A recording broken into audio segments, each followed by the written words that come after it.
বাংলাদেশ জাতীয়তাবাদী দল কবিরহাট উপজেলা শাখার সাবেক সদস্য সচিব, সাবেক ছাত্রনেতা কামাল হোসেন সৌরভ, কবিরহাট উপজেলা বিএনপির সাবেক যুগ্ম আহ্বায়ক, সাবেক যুব নেতা আরাফাতুর রহমান হাসান সহ আমাদের যুবদল, ছাত্রদল, বিএনপির বিভিন্ন স্তরের নেতৃবৃন্দ, আপনাদের সকলকে সংগ্রামী সালাম এবং শুভেচ্ছা জানাচ্ছি।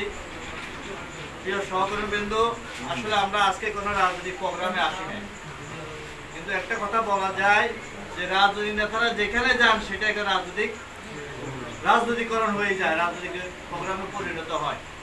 যার কারণে দু একটি কথা বলতে হচ্ছে। যেখানে যারা উপস্থিত, আমি মনে করি সবাই আমাদের দলের নিবেদিত খুব দায়িত্বশীল ব্যক্তি। আমাদেরকে একটা বিষয় মনে রাখতে হবে, নির্বাচন যত ঘনিয়ে আসছে অথবা সম্মেলন যত ঘনিয়ে আসে তখন কিন্তু আমাদের মধ্যে একটু মতের পার্থক্য তৈরি হয়। এটা একটি স্বাভাবিক রাজনীতি। আমরা এক সময় আমাদের প্রিয় নেতা ব্যারিস্টার মওদুদ আহমেদ ছিলেন, ওনাকে ঘিরে আমাদের এই রাজনৈতিক পরিচয়, রাজনৈতিকভাবে আমরা প্রতিষ্ঠিত হয়েছি বেশিরভাগ নেতা কর্মী। এটা অস্বীকার করার কোনো সুযোগ কখনো আমাদের হবে না। এই অঞ্চল উন্নয়নের ক্ষেত্রেও বলতে গেলে প্রায় গুরুত্বপূর্ণ উন্নয়ন আমরা ব্যারিস্টার মওদুদ আহমেদের সহযোগিতায় আমরা করেছি। এই অঞ্চলের মানুষ উন্নয়নের ছোঁয়া পেয়েছে, অথবা রাজনৈতিক কর্মীরা বিভিন্নভাবে সহযোগিতা পেয়েছে, চাকরি পেয়েছে ব্যারিস্টার মওদুদ আহমেদের কারণে। এর আগে পরে যা কিছু ঘটেছে ওইটা তেমন উল্লেখযোগ্য কোনো বিষয় না। পরবর্তী সময়ে অনেক পট পরিবর্তন ঘটেছে, আমরা আমাদের অনেক নেতার নেতৃত্বের পরিবর্তন করেছে।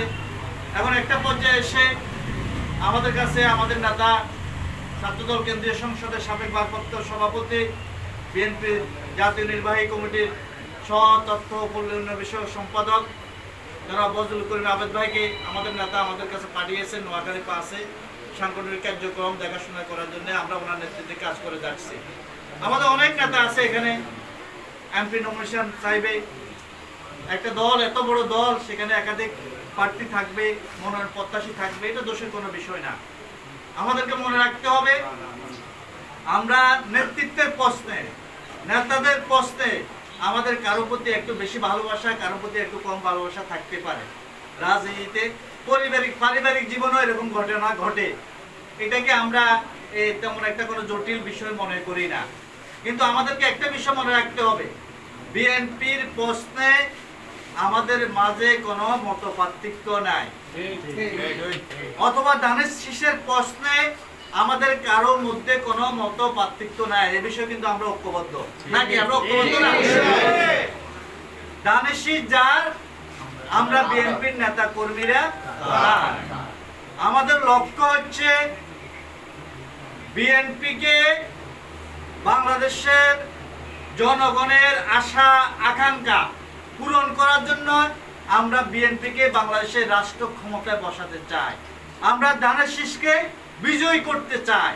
প্রার্থীকে এটা আমাদের কাছে এখন আর তেমন কোনো গুরুত্বপূর্ণ বিষয় নয়। আমাদের লক্ষ্য হচ্ছে ধানের শীষ।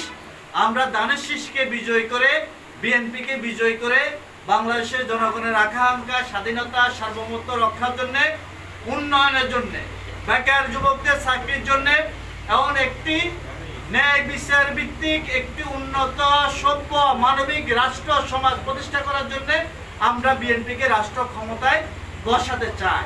আমাদের লক্ষ্য একটাই। এই লক্ষ্যের বিষয়ে আমাদের কোনো নেতা কর্মী সমর্থকদের মধ্যে কোনো ধরনের বিভাজন নেই। এই বিষয়ে কিন্তু আমরা সবাই কিন্তু ঐক্যবদ্ধ। আমাদের কর্মীদেরকে মনে রাখতে হবে, আমাদের মধ্যে একটি বিভ্রান্তি আছে। সেটা হলো, আমাদের অনেক কর্মী আমাদের কাউকে ভালোবেসে ফেসবুকে পোস্ট করেন, বক্তব্য দেন, কথা বলেন।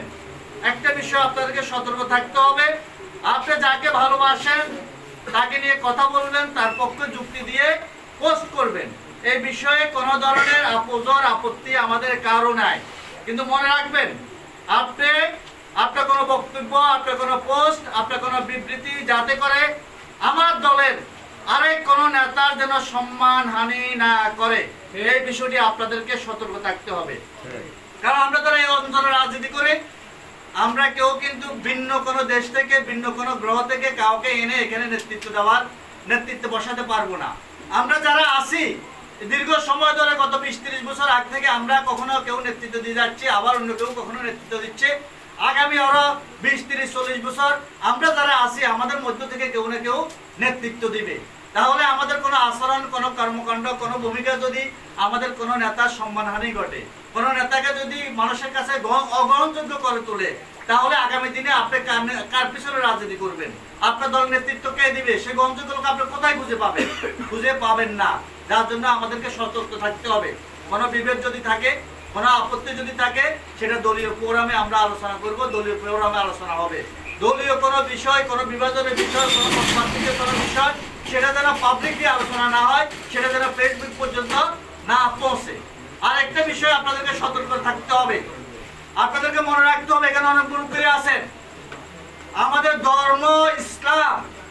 ইসলাম ধর্ম কিন্তু কোনো ব্যক্তি অথবা দলের নয়, এটা একটি সার্বজনীন বিষয়। এটা শুধু মুসলিমের জন্য নয়, কারণ ইসলামে যেগুলো নির্দেশনা আছে সবগুলো নির্দেশনা অমুসলিমদের জন্য কিন্তু একটি নিরাপদ নির্দেশনা। সুতরাং ইসলাম ধর্ম আমাদের যতগুলি বাংলাদেশে অথবা পৃথিবীতে যতগুলো ধর্মাবলম্বী মানুষ আছে সবার জন্য প্রযোজ্য। এটাকে কোনোভাবে কোনো ব্যক্তি অথবা কোনো দলীয় প্রতিষ্ঠানে পরিণত করার অপচেষ্টা করা যাবে না, সেটা হবে ইসলামের জন্য অবমাননা। আমি ইতিমধ্যে ফেসবুকে কিছু আমরা বক্তৃতা বিবৃতি দেখি, আমরা জানি না, আমরা নিজেরাও বিভ্রান্ত। অনেক সময় কেউ দেখি আমরা ফেসবুকে খবর আসে AI প্রযুক্তি ব্যবহার করে মিথ্যা প্রচারণা, মিথ্যা ভিডিও তৈরি করে কেউ অপপ্রচার করেন। আবার কাউকে এটাও বলতে দেখি যে আপনি যদি সংস্কারের বিরোধিতা করেন তাহলে আপনি পবিত্র কোরআনের বিরোধিতা করবেন। নাউজুবিল্লাহ। কোনো মানুষ বলতে পারে না, কোনো মুসলিমের কথা বলতে পারে না। আবার আজকে একজনের বক্তৃতা দেখলাম, তিনি আওয়ামী লীগের আমলে প্রচুর অর্থ নিয়ে আওয়ামী লীগের অধীনে জাতি নির্বাচন করেছেন, কোটি কোটি টাকা নিয়ে জাতি নির্বাচন করেছেন।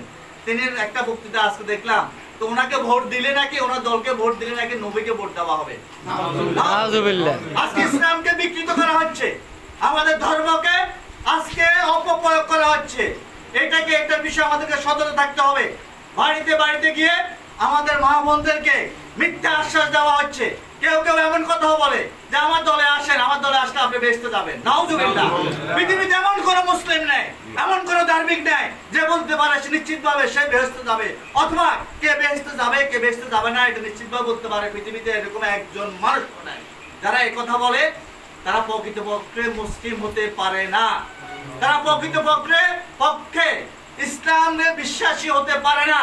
কিন্তু আমাদের কম শিক্ষিত সরল মনা মা বোনদেরকে বিভ্রান্ত করা হচ্ছে, বাড়িতে বাড়িতে গিয়ে বিভ্রান্ত করা হচ্ছে। আপনারা যারা এখানে উপস্থিত আছেন, আপনারা শুধু দল করলে হবে না, আপনাকে খেয়াল রাখতে হবে আপনার মা বিভ্রান্ত হচ্ছে কিনা, আপনার বাবাকে কেউ বিভ্রান্ত করছে কিনা, আপনার বোনকে আপনার স্ত্রীকে কেউ বিভ্রান্ত করে অন্য মতাদর্শী বানানোর চেষ্টা করছে কিনা। এই বিষয়ে আমাদেরকে যথেষ্ট সতর্ক হতে হবে, না কিন্তু আমরা অনেক প্রতিবন্ধকতার মুখোমুখি হব।